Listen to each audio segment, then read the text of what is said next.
Hi, ako nga pala si Joseph Bañez. Mas kilala bilang OTEP, isang artist, sculptor, at saka ano ba, K-Boy. Welcome to Life and Arts Channel.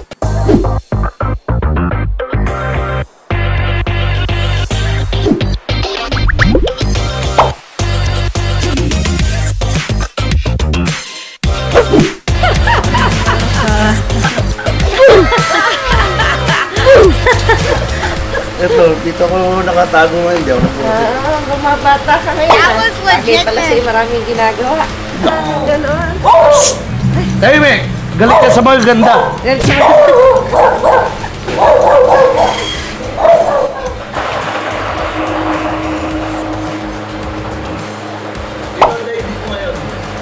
Ano mo yan? Ano mo yan?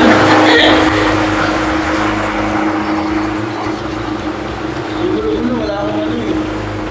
Wala pa akong tapos. Ito pa yung dito. dito pala yun. Oo, dito. Dito, dito sa kanila. Hindi mo na. Grabe, ano na. Piniprepare mo lang. Tapos ano na to. Papunta doon sa casting. Ayan, minsan nandito ako. Nakita niyo ako dito. Ang dumi-dumi ko. Ito naman, dito namin ginagawa yung mga shell. Hindi naman, nagdagdag lang ako. Para asawa yan. Hindi pinapalitan. Hindi pinapalitan, magdadagdag ka lang. Hindi, pero wala akong ano. Wala akong dinadagdag kasi hindi naman ako nahuhuli. Ayan, yun yung shell. So, pagkano niya, papunta na yan doon. Kabila. Kabila. Kabila ang finishing, Sir Otep.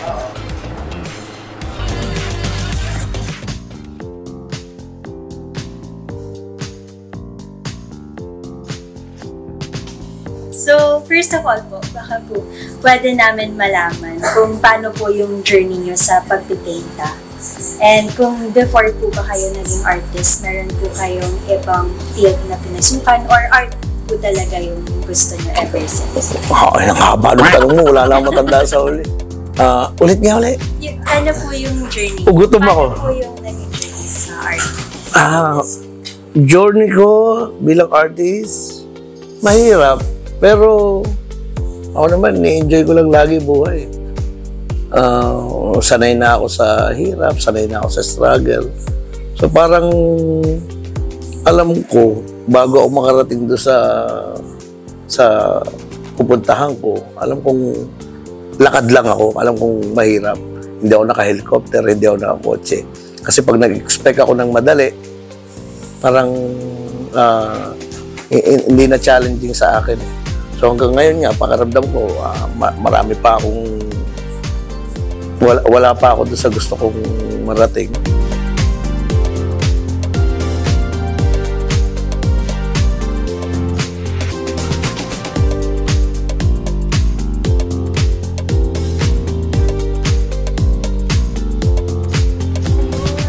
Ito kasi may wax pa sa loob to, kailangan namin tanggalin.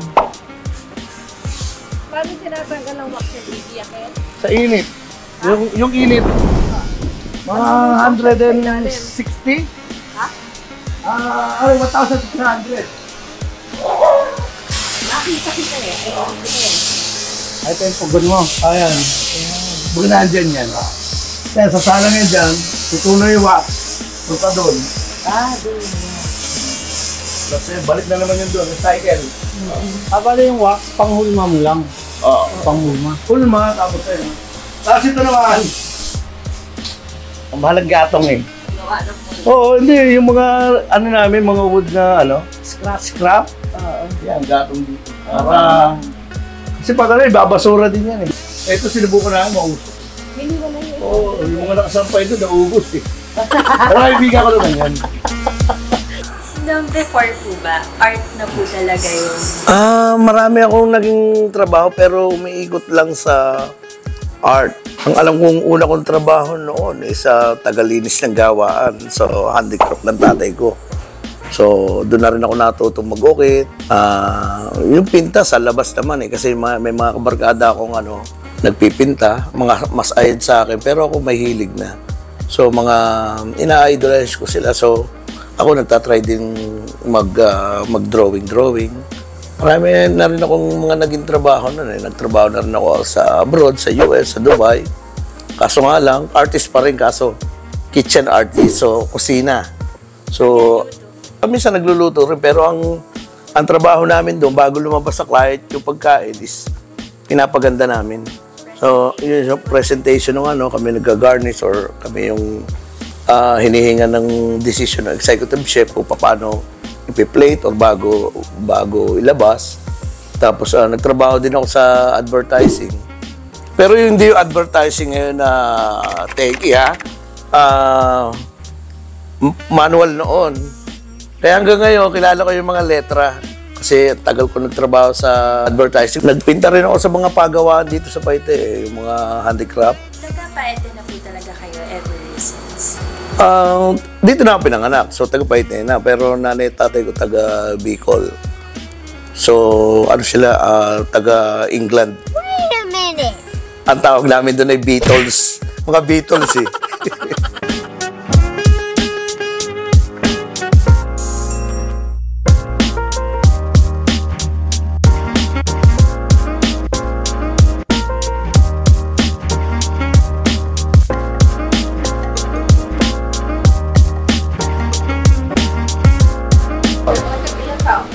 Ha? Hindi ko na mabilang. Dahil pag binilang ko, may matatanggal. Huwag na magbilang. Huwag na magbilang. Para pag nagpapagawa ka daw ng bahay, pag tinanong, magkano ang paggawa, nakakamagkano ka na? Hindi ko naman nakakwentahin. Dahil pag pineta mo, itigil yung paggawa. Ang kulit. Gato katawa ko dati. Gato talaga. Bakit kailangan babae lahat ng subject? Mahirap, madaling ibenta ng babae. Lalaki, hindi. Ano to? Computerized? May ano natin? Ba, nag-aral ako ng 3D na. Nag-aral ako. Ginawa ko manual. Saan? Tapos Matablet ko yan. kung alam matanda na, tsaka pa ako bumalik sa Yung pinakamagaling dito eh. Magaling kumain, no? Pero tatrabaho pa dyan. Di ba, paborito niya nung elementary, recess eh. Hanggang dito, nadala niya. Tingnan ko pa kami pagkain sila. Tingnan mo yung bag niya. Bigas pa. Binubuo niya naman yung piece by piece. Ano yung okay, so parts by parts. Tapos saka niya bubuuin. Pag binuo niya, sila naman tagahinin. Parang chismosa lang yan. Hindi, ito. Kaya kawit kapre-kaprasan ka kaunti, tapos bubuuin niya. Regarding sa style, marami rin pinagdaanan yung style ko na yan. Pero ito, yung nasa likod ko, at saka yung mga painting ko, also binansagan nila, pop social realist. So, yan na yun ang akin naging bread and butter na sa trabaho ko. Yung kakain ko yan niya, tsaka pagka-Pinoy. Pero marami akong naging style. Nag-modern, nag-Pilipiniana. Pero nakikita ko nung time nung nagpipilipiniana ako, tapos yung mga una kong style is maraming kaparehas eh. Dito sa art scene sa Pilipinas, parang artista lang yan eh. Yung kailangan medyo kakaiba ka. Like Pokwang, di ba? Iba siya. Sharon, iba siya. So, kailangan maiba ka. So, nagkameron ako na experience na sa mga resin, fiberglass. Parang sabi ko, i-apply ko naman to do sa panibago kong art. So, ito, nabuo naman to, which is tuloy-tuloy din siya ngayon. And then, bumalik na naman ako sa basic, yung dati kong ginagawa, yung mga treehouse na 3D, yun, okay din siya. So kahit okay na siya, naghahanap pa rin ako ng sakit ng ulo para pasakitin, minsan yung yung parang, yung comfort zone ko, parang, gawin ko lang ng gawin yun eh. Wala na akong problema, pero parang nagkakameron ako ng sawa factor. Gusto ko i-challenge sa sarili ko. So ngayon, yung nakita nyo kanina, yung metal naman, so, mag-iisang taon niya nang pinapasakit yung ulo ko. Nabasa ko rin po pala na parang ang inspiration niyo po dati si Sir Larry Alcala. Oo. Si Larry Alcala at si Norman Rockwell, sila yung idol ko. So, hindi naman ganyan yung style ko dati. Sinubukan ko lang. Pero, sabi ko nga, kaya napansin nyo pang yung mga sketches ko para comics, yung black and white. So, nag-try din ako mag-Larry Alcala noon.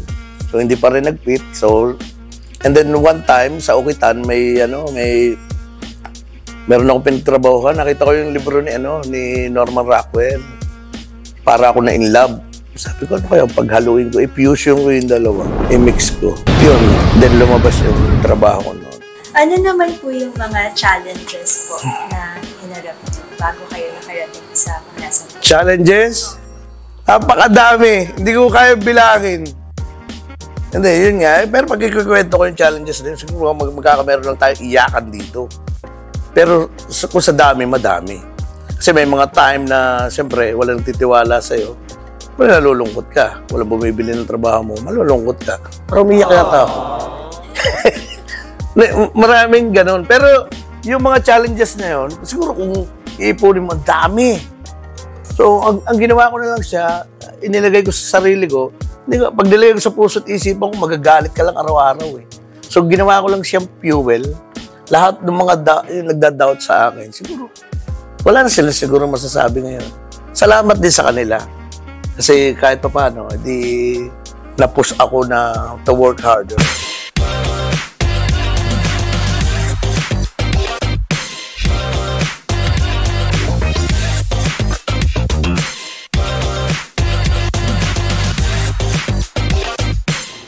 Thank you, Life and Arts at Home with the Artist, Episode 3.